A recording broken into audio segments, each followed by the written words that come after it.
Welcome, everyone. I'm happy that you can join this session on cognitive health and food. My name is Corjena. I am a professor at Hong Kong Adventist College in this beautiful Clearwater Bay area. So let's get started. Let me share screen with you. Okay, here it is.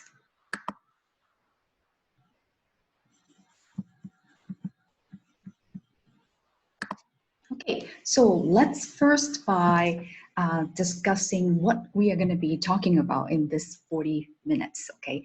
So the topics that I'm going to cover will include key components of cognitive function, factors affecting cognitive function, role of nutrition in preventing cognitive decline, and regular physical activity and cognitive health.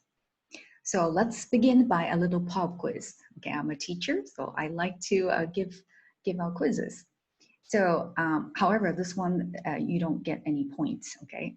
So first question, aging results in an inevitable loss of all cognitive abilities and that nothing can be done to slow this decline. True or false? Okay, so if your answer is false, you are correct.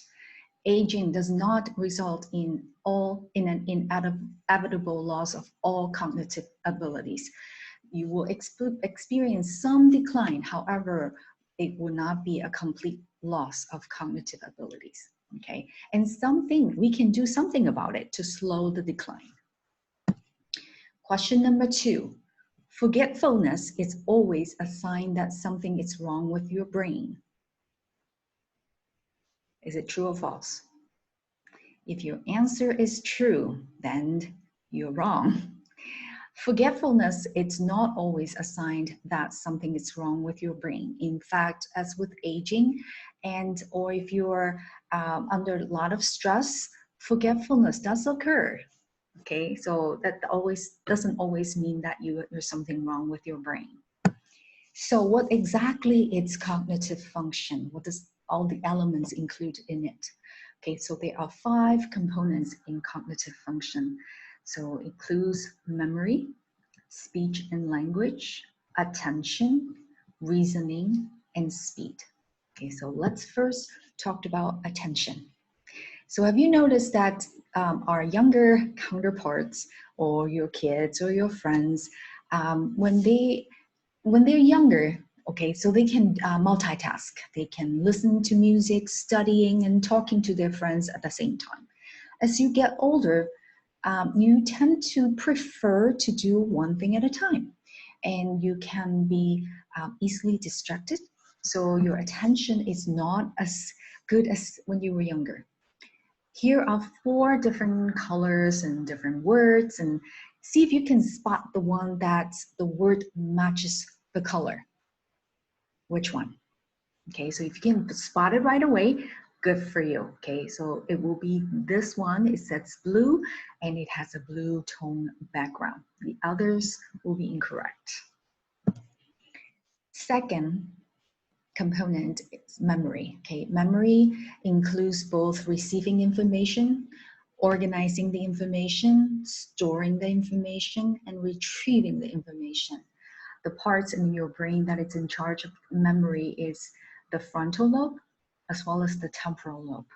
Okay, as you get older, your brain cells does decrease and the size of your brain decreases a little bit, so it affects how you receive information, the amount of information you receive, how you organize it in storage, and also the part that affects the most is the speed of retrieving the information. So with aging, it does affect the memory of your in your brain. So I'm going to do a little exercise with you. So I will read 5 words, and I don't want you to write them down. Okay, remember them, and I will ask you again what they are. First, fish, then purple, orchid, school, and cotton. Okay, so these 5 words, remember them. So the next component, speech and language. So we all know speech and languages are used for communication. It's a way for you to express yourself, and also it's an indication how well your hearing is, and also the vocabulary function, that the capacity that you have. Okay, so you do notice that as you age, the vocabulary is not as easily retrieved. There's certain words, like there's a word called the tip of the tongue. It kind of like almost you can say it, but you kind of like can't really say the words. Don't remember it, or you just there's something kind of slow you down.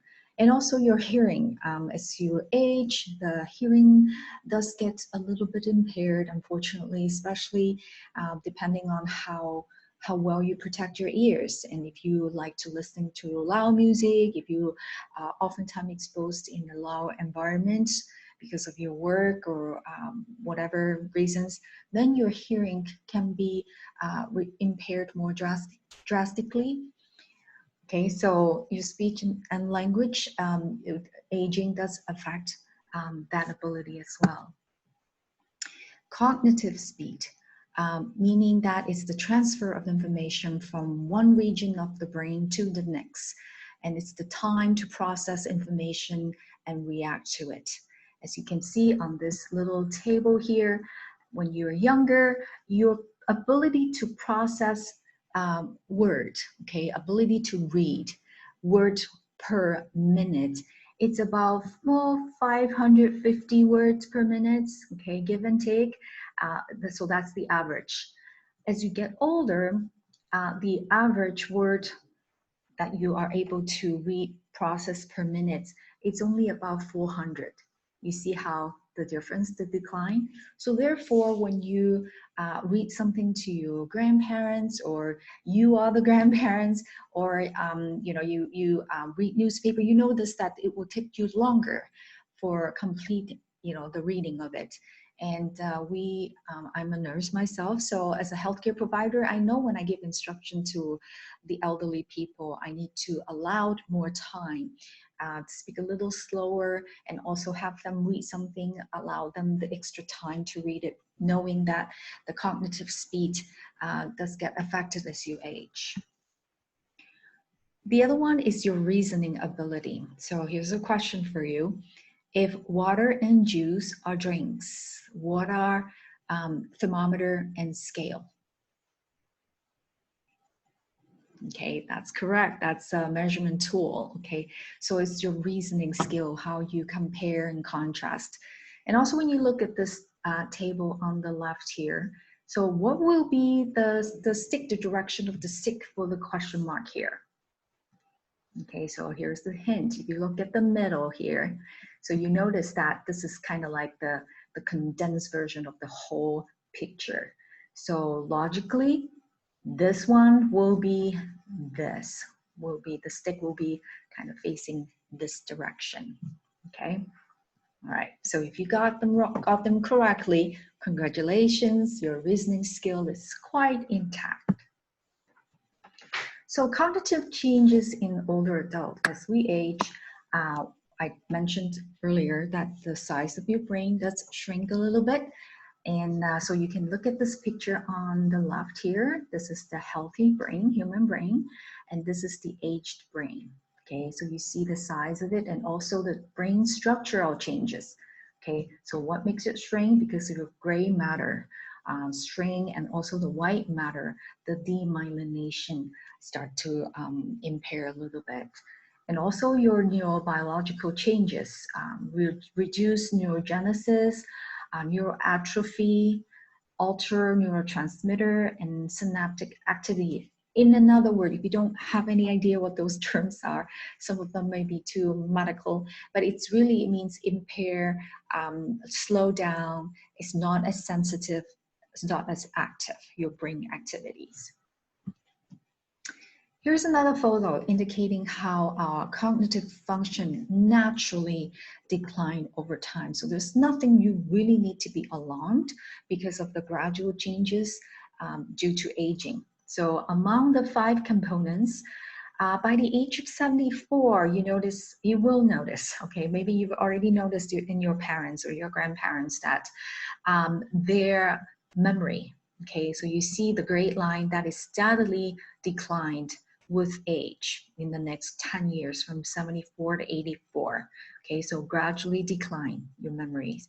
So they may not as sharp in terms of remembering certain recipes, remembering certain songs or people's name.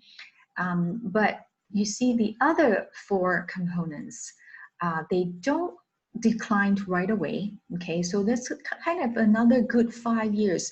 From 74 to 79, they remain the same here. Okay, and then when it hits 80, I think that's when, as you see, this graph, that speed will decline quite significantly. Okay, since after you turn 80, the speed of, not the physical speed running or whatever, it's your cognitive function speed, the speed it takes for you to retrieve information, retrieve what you want to say. Okay, and your reasoning skill and your everyday cognition and vocabulary is the only one among the 5 elements of cognitive function that you lose the least. Okay, because you can still learn new words. Okay, it's just the speed of retrieving it, it's slower, but your ability to learn new things is the same. You don't lose that much of it. So aging and cognitive changes, okay, like the chart indicates, memory is the one that you lose the most. You still can learn new information, however, slower and less efficient in recalling, retrieving the information, okay? For instance, remembering people's names occasionally decrease, word finding, tip of the tongue, that kind of situation. And also slowing of cognitive and motor function. Okay, so you're not as efficient when you do things. It takes you a little longer time, and also because you're more cautious too. Like driving, you notice that a lot of elderly people tend to drive slower, and because they're cautious. And also, you will find that older adults have more difficulty multitasking. It's easier for them to have attention lapses. Okay, what the area of cognitive health that you are able to preserve the most is your verbal IQ, your vocabulary, and your remote memory. Okay, you can remember things way back, long time ago that happened, and that you don't seem to lose. Okay. One thing that you gain actually with aging is your wisdom, your ability to solve problems, your ability to analyze different situations. Your wisdom will increase. So that's why oftentimes that you are able to give advice to the younger people about life situations or certain questions about how to do certain things because you have more experience. Factors. There are many factors that can affect your cognitive function in addition to aging. Gender, unfortunately, female, those of us who are female, we are at higher risk of losing our cognitive function compared to men. If you live alone, you are more likely to have a cognitive impair compared to if you live with your families or other people. Because you have more interaction, there are more chance for you to communicate with other people, for you to practice your brain activities. And also your education level. If you have lower education level, you also have a higher risk of losing your cognitive function. I think the theory behind it is that if you don't have that much to lose, then you lose, you seem to lose more. And if you have more, then gradually it takes longer for you to lose your cognitive function. Smoking, alcohol drinking are also not only hazardous to your lungs, to your brain, to your heart, to your brain, but it affects your brain function as well. And your health status, for instance, if you have chronic illnesses such as hypertension, diabetes mellitus, depression, mood fluctuation, anxiety, and stuff like that, it will also put you at a higher risk of cognitive function simply because it affects your body function, your circulation, and also your mental capacity. And social activities, if you're not only living alone, but you like to be alone, you don't interact with other people more, then it puts you at a higher risk of, impaired cognitive function. Regular exercise, if you don't have that, if you like to sit most of the time and not moving much, then your circulation tend to be not as good. Then the blood, the nutrients that get circulated into the brain is not as abundant as if you were a regular exerciser, that you have good circulation and so the oxygen level, the nutrients will get to your brain on a regular basis. So what were the 5 words that I asked you to remember earlier? Do you remember? I'll give you a few seconds. If you remember 4 or 5 of them, good for you, okay? So your cognitive function is still quite intact. But if you only remember 1 or 2, then I urge you to do something about it right now, okay? Not to worry that this is one test that you are not able to do very well. So you can start out with choosing, the right kind of food, start doing regular exercises and see if that will improve your cognitive function. However, if your memory remains declined, okay, you keep forgetting things, doesn't matter what you eat or you exercise, then I advise that you should seek some medical help and to have you tested. Here are the 5 words: fish, purple, orchid, school, and cotton. Okay, so let me give you some tips on the type of food that will be good for your cognitive health, okay? So hopefully that will help you retain your cognitive function, if not improve it. Okay, so food that is good for your cognitive health, definitely also the type of food that promotes your vascular health, okay? Food that is rich in the flavonoid, okay, the colorful produce, peppers, broccoli, and pumpkins. So eat foods that with all kinds of colors, but vegetables and fruits. That's good for you. Vitamin C, D, E, and B12 are also good vitamins for your brain. Okay, study shows that people who eat rich in vitamin C, D, E, and B12 type of food, that they do the pre and post test, that they can score higher on cognitive function tests if they eat food that are rich in those vitamins. And also through MRI, so that's an imaging of the brain, shows that those type of vitamins can help to lessen your total brain shrinkage, okay? So if you don't like vegetables, if you don't like fruits, think twice, okay? Those are the type of food you really need to preserve your cognitive health. The other type of food that is kind of like very popular, has been around for a long time, the omega-3 fatty acids. A lot of people are taking it, especially those people who don't like to eat fish. Omega-3 fatty acid, it's naturally in seafood, okay? Especially those type of fish that it's fatty fish. And also you can take it as a supplement too. And so they are good for your heart, so good for your blood vessels, good for your bones and joints. So omega-3 fatty acid is also good for your cognitive health. Okay, it helps you to have better executive function, and it also increases your brain volume. Okay. The type of food that you really should avoid is the type that with plasma trans fatty acids, and study shows that it gives you a worse cognitive function overall. Okay, so try to stay away from those trans fat type of food. So sources of vitamins B and C. So these are the type of food that you really should consume more.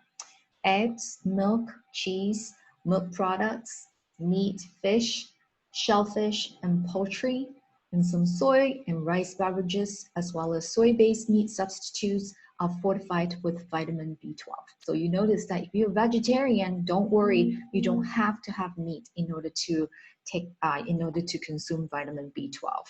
Okay, and milk, you can, it doesn't always have to be cow's milk. It can be soy milk, almond milk, rice milk, that type of milk as well. Okay, and vitamin C. So fruits and vegetables are great source for vitamin C, especially those with bright color. Okay, orange and yellow and green. So those are the good type of food for vitamin C sources.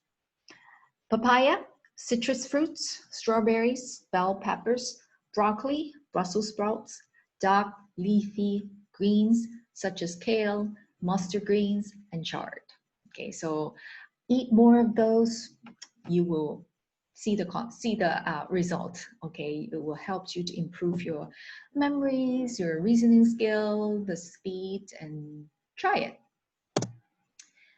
So vitamin D and E. Okay, so vitamin D rich foods include fatty fish, tuna, mackerel, and salmon. Foods fortified with vitamin D include some dairy products, orange juice, soy milk, and cereals, beef liver, cheese, and egg yolks. Vitamin E rich food include avocados. That's a really good type of food, okay? And it's very dense, very rich in nutrients in addition to vitamin E. And you can eat it, like slice it and put it in your sandwich, salad, or you can blend it and make it like a drink, okay? Tomatoes, sweet potatoes, spinach, watercress, Brussels sprouts, blackberries, mangoes, corn oil, olive oil, safflower oil, sunflower oil. Now, these type of oil, you don't drink them, okay? You use it in your cooking. You don't need a lot of it, just to, the correct amount, the right amount, whatever you're cooking with, but you don't need to consume a lot of it. Mackerel, salmon, nuts, wholemeal, and whole grain products. So these are the type of food that are rich in vitamin E. So omega-3 fatty acids. Seafood is the large source of omega-3 fatty acids, such as salmon, sardines, halibut, and other seafood, including the algae, like seaweeds, okay? Walnuts, soy foods, pumpkin seeds, chia seeds, flax seeds, and canola rapeseed oil are other source of omega-3 fats, okay? And I love chia seeds. I put that in my drinks in the morning. When I make oatmeals, I put it in. Now, one thing with chia seeds you have to make note is that you can't just drink it, put it in your drink and drink it like that. It's very hard for you to digest, okay? You won't be able to absorb the nutrients from it. What you need to do is to put it in the drink and you need to stir it until you see instead of like in the dry form, it will expand. It kind of become a little gel type of seed, and that's when you can start drinking it. And flaxseed as well. Flaxseed is also oftentimes people use that for egg substitute when you bake it. So you need to cook it a little bit, so you can use it, and your body will be able to digest it. Dark green leafy vegetables like spinach, romaine lettuce are also very high in omega-3s. Fruits such as melons, blackberries, and pomegranates contain rich omega-3 concentrations. Okay, so these are the type of food that the next time when you go to the market, look for them, okay, because you need them to improve your cognitive health.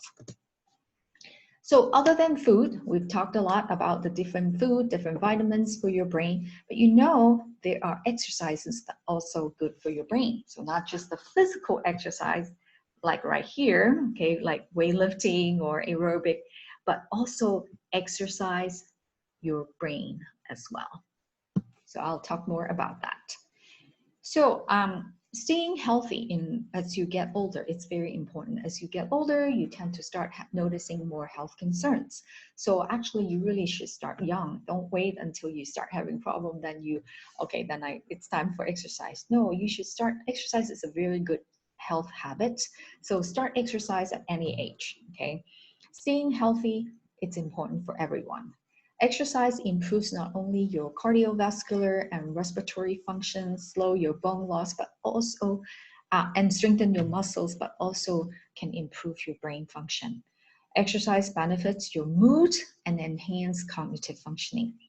Physical activity is associated with also lower incidence of depression among older adults, and regular exercise by older adults is estimated to delay the onset of physical disabilities by up to 7 years. Don't you want that? And the other thing is, I don't know how many of you know that how many minutes of exercise you're supposed to have per week. Think about that. And if you know, great. If you don't, I will tell you about it. Physical activity delays the incidence of dementia and the onset of cognitive decline associated with aging. And regular participation in physical activity actually improves aspect of cognitive function or reduce symptoms of dementia. Okay, so what type of exercise? Aerobic activity. Okay, something that will make your heart rate goes up, make your breathing, have a little shortness of breath, make you sweat, such as brisk walking, okay, fast walking, swimming, running, and any type of exercise that makes your heart rate goes up. So if you like to just kind of stroll around the lake or, just slow walk, good for you, but you will not quite get the full benefit of exercise. Okay, aerobic exercise, it's really good for your heart, to get your heart pumping and get your circulation going. So you should at least in 1 week, if not every day, okay, to put in 5 days a week of aerobic exercise, not heavy exercise, not strenuous exercise. The heavy exercise, you should probably do it about 2-3 times a week, okay, really get your heart rate going. But you should do light or moderate exercise 5 days a week, okay, for about 150 minutes per week. It's about 30 minutes a day, 5 days a week, so 150 minutes per week. In addition to aerobic type of exercise, you should also put in some muscle strengthening activities. What would that include? Such as like weightlifting, strengthening, stretching type of exercise. That's really good for your joints and good for your muscles, okay? But you need to give your muscle a rest. So if you do like your weightlifting, your upper body, then the next day you should avoid doing it on the same muscles. Your muscle needs to rest, okay? Otherwise you can easily hurt it. And so muscle strengthening activities, the recommendation is to do it every other day, okay? Yoga, that's also a very popular activity these days that people love the type to do yoga because it's a mind-body exercise. So it's not just working your body, your fitness, your health, but also help you to relax, help you to be able to de-stress. And as with any exercise, the best type of exercise is the type that you enjoy, that the type that you find it's fun. Then the likelihood for you to stick to it is so much higher, okay? So depends on what type of exercise you like, team sports, the exercise that you get to do with other people, make it more fun, or something that you enjoy like dancing or whatever. So find the type of exercise that it's fun for you and that you don't think of it as work, you think of it as play, okay? So the physical activities, like I mentioned before, 150 minutes will be ideal per week. And also another study shows that physical activity bouts lasted for 46 to 60 minutes in duration each time. That's even better. That's like the optimal, okay? If you can't, 30 minutes is fine, but if you want really to achieve the maximum benefit, it's better to be more than 45 minutes, okay? So 46 to 60 minutes each time. And for 5 days a week, per week. Okay, if you want to do 7, that's fine too. Okay, except for strengthening, remember it's need to be every other day. So if you can do it for at least 6 months, you can see the benefit of how it improves your cognitive function. You notice that your memory is clear, you're able to retrieve information in a higher speed, your reasoning skill, your cognitive, your attention span. So those functions will improve with regular physical activity.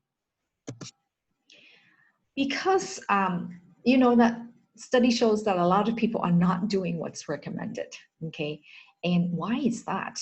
Well, part of it is because people don't know. The awareness is poor. A study shows that they interview survey 1,711 people 55 years or older, asking them approximately how many minutes of moderate exercise do you do during an average week? Okay, so you see a lot of people says that less than 30 minutes a week. Now that's definitely not enough.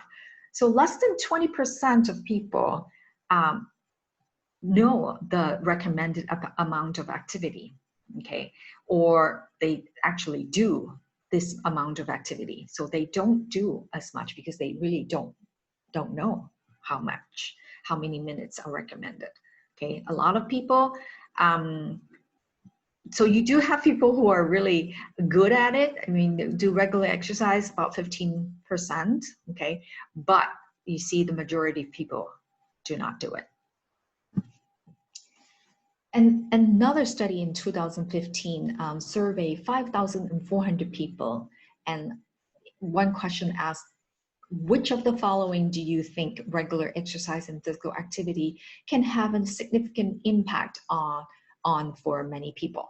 Okay, only 36% thought that exercise could reduce dementia risk. So a lot of people know that, about 80% of people know that exercise can improve overall fitness, and about 80% of people know that exercise can help weight loss, and about 76% of people knew that exercise could prevent heart disease. About 60% knew that exercise could reduce the risk of diabetes, and 70% knew exercise could improve mental well-being. But look at this one. Only about 36% of people knew that exercise can help with your brain, reduce the risk of dementia.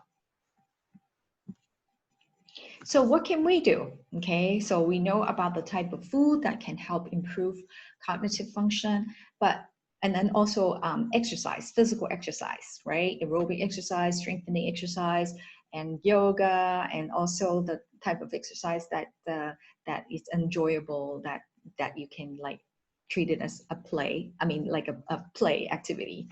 So other than the physical exercise, you can also do some brain exercise that can keep your brain, your mental health, you're mentally stimulated, okay? And use active strategies, consciously try to do it, okay? Don't just, sit around and do nothing when you don't have anything much going on. Sit around and try to challenge your brain.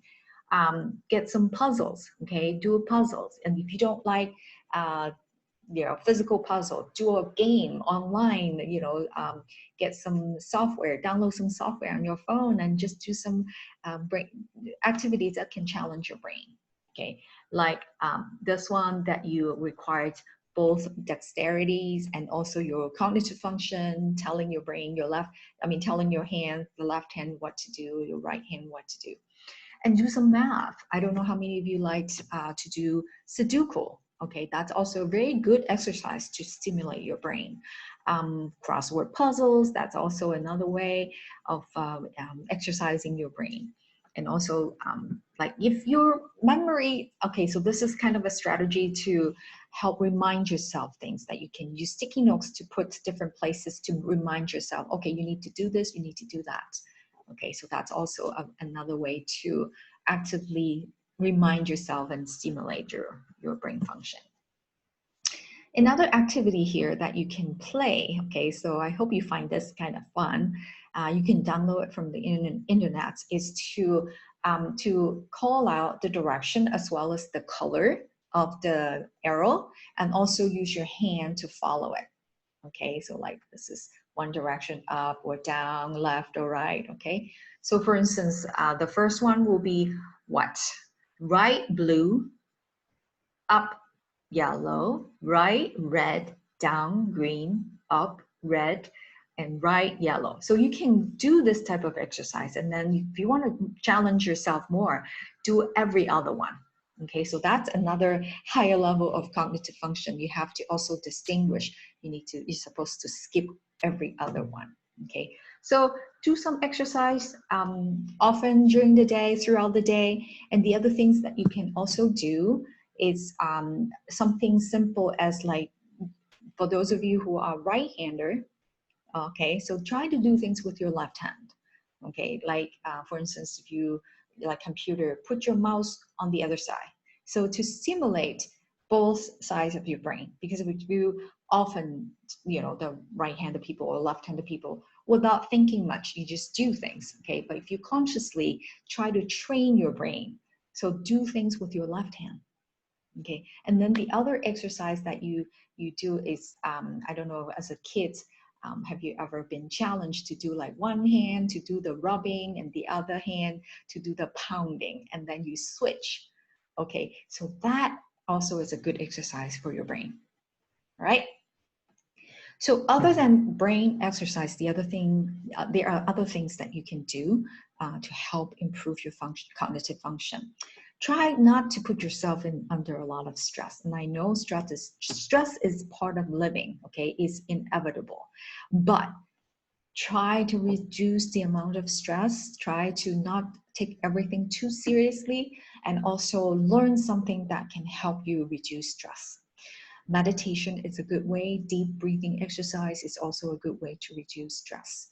Maintain good health by what? Eating right, a regular exercise, get good amount of sleep, drink water, and regular physical checkup. Okay, so those kind of things, that the self-care, it's also very important, not just for your physical health, but also for your mental health and cognitive health as well.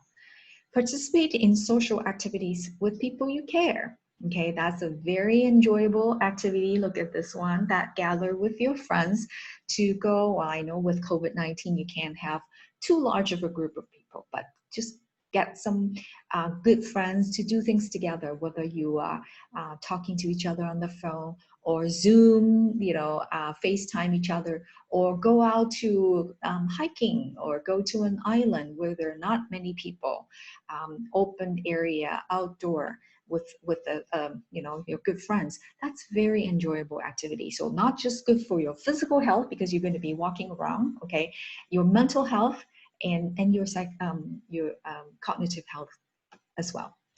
The other thing I recommend you to do is to learn something new. Okay, I know some of you are students, perhaps, or still in school. Good for you. You're already learning something new. But those of you who are already retired or not, it's not currently actively engaging in any academic activities, I recommend you to take some classes, okay, to learn something new, get a new hobby or something, that not only you learn something, new knowledge in terms of, new information, but you might be able to make some new friends along the way. Okay, exposing to new things actually excites your brain. That's a good mental stimulation. So an increase in the prevalence of a cognitive decline is expected, given that this increase in the number of adults over the age of 65. Now in Hong Kong, we are known for people live the longest, okay, known for our longevity. So as we live longer, we will notice that a lot of aging-related health conditions, including cognitive decline. As I mentioned before, as part of normal aging, certain level of cognitive decline is expected. It's inevitable. However, the right type of food, exercise, and brain exercise can help to preserve your brain function, okay, and maintain your cognitive function. So physical activity may be an effective approach for improving cognitive function. All right, so this is about physical activity, but this whole presentation, I also want to stress the importance of food. Okay, the right type of food is very important, given that this is veggie fast. So you don't have to eat meat. There are certain non-vegetarian meat substitute type of food. It's also very good and can help you to improve cognitive health as well.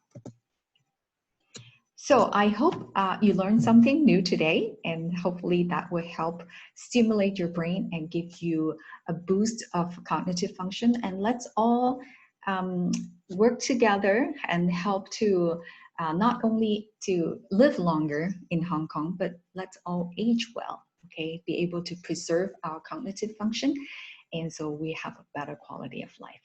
Thank you for listening.